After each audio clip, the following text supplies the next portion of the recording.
Hello, I'm Gail and I live in Cleveland, Lancashire, and I got my diagnosis of dementia nearly 4 years ago now. And I've always loved being creative. Now I'm living with dementia, well, it's given me more time to explore lots of different crafts. And today I'm going to tell you about the Dementia Craftivism project.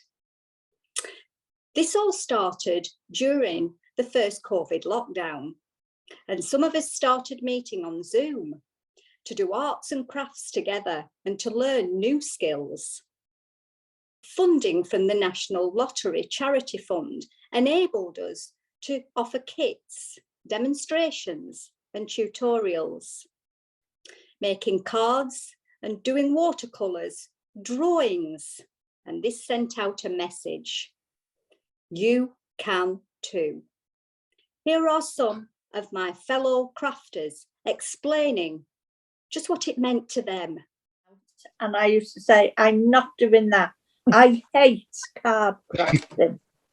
Well, Gail, you've completely turned around my idea of card crafting because I'm loving it. What it is, you just get lost. It's something that you design and you achieve it yourself. You design it yourself, and it's a big achievement when you do it. But I didn't know where to start on my own. So the fact that you sent us the packs with everything in has now given me ideas so that I can do it on my own. There was something about doing it together. Yeah. That made it special. And then making your mistake and feeling safe enough to be able to say, oh my, look what I've done. And then someone will come up, like say Stephen, and say, yeah, but I done that, but this is how I solved it. I really enjoyed it. Really enjoyed it. Seeing everybody, so nice. Thank you. This has been such good fun. Absolutely loved it. And the results are really surprisingly wonderful. I say surprisingly because I'm a bit of a, cat-handed thing with all the glue and what have you. I think our cards look even better than some of the professional ones you can buy in the shops that are handmade. Yeah. No, mine don't. Yes, they do. Yes, they do. I've seen them, they do. I love crafting, but I'm not very good at it. I'm thinking, I'm not sure I can really pull this off, but thank you that we can come up with satisfying results at the end of it. And who would have thought we could have made a card from a plaster? Yes. It's really opened my eyes. But like I say, I started off with watercolors, which Francis knows. It's I'm really good at it. Really like that. And this card making is really took off as well. I never thought 7 years ago that I'd be doing something like this. How can I put it? It's what we all love to do, I think. I always thought you had to be born with this skill. But what Francis said is it's like everything else. There's techniques in an art and you can do it. And that amazed me, Yeah, I've already been talking to others and encouraging others that, look, if I can do this, and encouraging others to take up their brushes and their art materials and give it a go themselves. And they've fed back that they've found it very that it reduces stress in themselves and gives them such good feelings. We all need a purpose in life, and this gives us a purpose, and it gives us enjoyment and satisfaction. So it's things that make you feel better about yourself. And I've found that I suffer with anxiety, and it's certainly lowered my anxiety levels. I think these card crafting sessions and watercolor, it's good. It settles your mind, doesn't it? Made such a difference to lockdown. Really has. People with dementia can still learn new things. It was trying to prove to people that even if you've never done something before, that you can learn something whether it be just a simple craft or something that's a little bit harder to do. But I think when everybody comes together, it makes people realise that, yes, we can still do things.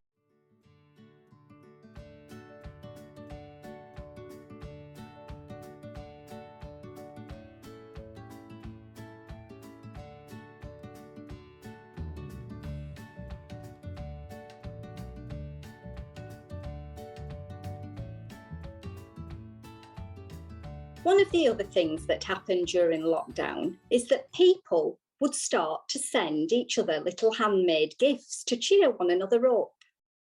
And here's my friend Frances telling us how much it meant to her. Agnes sent this out to a few of us. And inside it, there's a wonderful little note in which she says, "The Zoomettes consists of a rainbow of friends where everyone's treated with kindness and care. Put this in your rainbow bag as a gentle reminder of COVID-19. Love, Agnes." Hugs and rainbows. Lovely, isn't it? I just felt so, it was just the most wonderful feeling. So it's to know you've got friends like that. I mean, I haven't been too well recently, and this little tiny bag arrived in the post from Dory, and I opened it up, and inside there are some tiny objects and a few other bits and pieces, and on this beautiful little label it says, "Happy bag, a candle to light your way, a pet for when you need a hug, a marble for when you have lost yours, a heart so you know you are loved, and a penny so you will never be penniless." Now, isn't that just wonderful? And as I say, it arrived when I was feeling quite low, and it just cheered me up so much. It's just a completely beautiful gift to receive. And I love it. I really love it. So I hang it up in my kitchen where I can see it every day. I received a whistle from George. I can't tell you how thrilled I was to receive this lovely whistle. He and I had been sort of running an agony column, answering a load of absolutely ludicrous questions. And in the end, we have stopped it now, but in the end, it was him writing to me and me having to write back to him under the pseudonym of Agony Franny. So the whistle has a label which says, "For Agony Franny, a wrong way round whistle."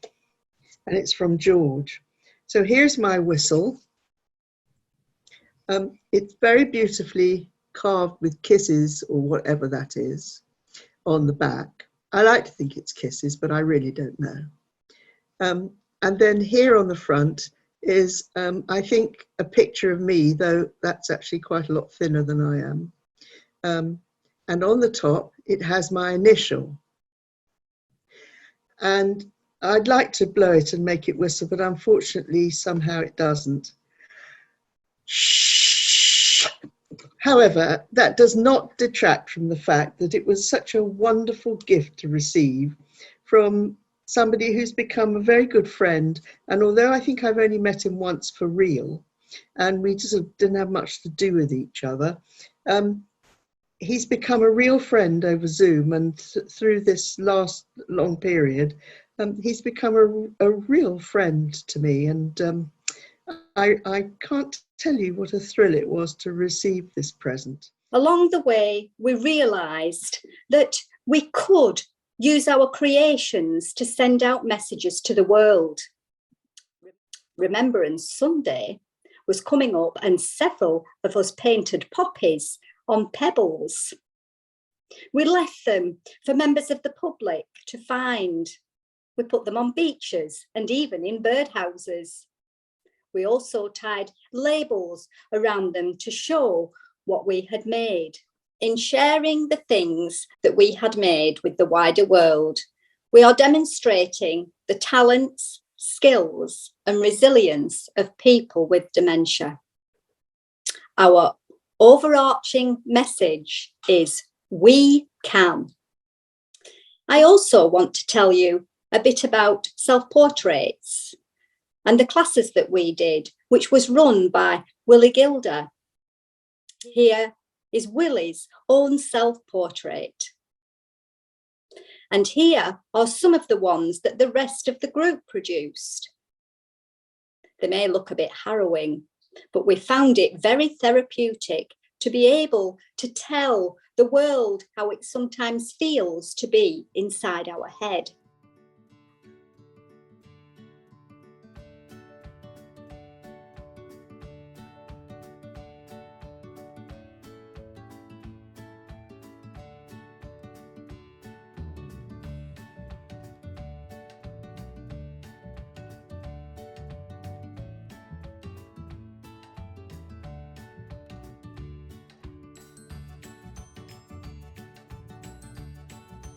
Craftivism isn't just about arts and crafts, it's about music and performance. Ron Amanzi is a musician who lives in London. He explains how his frustrations with the system have encouraged him to express his feelings in music and song. And I've been thinking, if you don't hear me, how are you going to know what I'm thinking? With your eyes fixed on me, sometimes you smile. I always smile. And I wonder if you know why. But if you don't hear me when I'm speaking, how are you going to know what I'm thinking? Where I live in Luton, there was nothing for somebody of my heritage, nothing. So I thought, let me set up a music-related dementia group. And I actually knocked on everybody's door, the local council's door, asking them, would they support me to set up a dementia, creative industries, dementia-related project. And it just wasn't happening. So after 4 years, I kept on tackling the powers that be. So I contacted all the commissioning officers, I'd contact all the councillors, and I thought, these people just don't listen to me. They just keep trivializing all my aspirations. And I'm thinking like, they're satisfied restricting me to medication and being very timid and not actively involved in anything in a very meaningful way. And that was when I became exhausted and I wrote the song, You Come to See Me, But You Don't See Me. Yeah? We have conversations and you don't hear me. And they just don't see me for all the aspirations that are still alive inside of me. So that song was really, a conversation of me being exhausted, with feeling like invisible, misunderstood, and not really valued for my mischievous brain. And if you can't hear me when I'm calling, how are you going to know that I'm falling? And though I no longer dance beneath quiet skies, nor run across open fields, I wonder if you'd believe the mountains I still climb.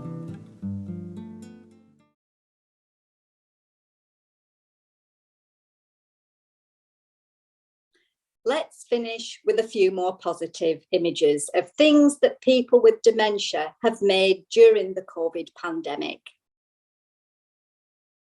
We hope we have showed that even when our faces were masked and we couldn't meet together, we still can.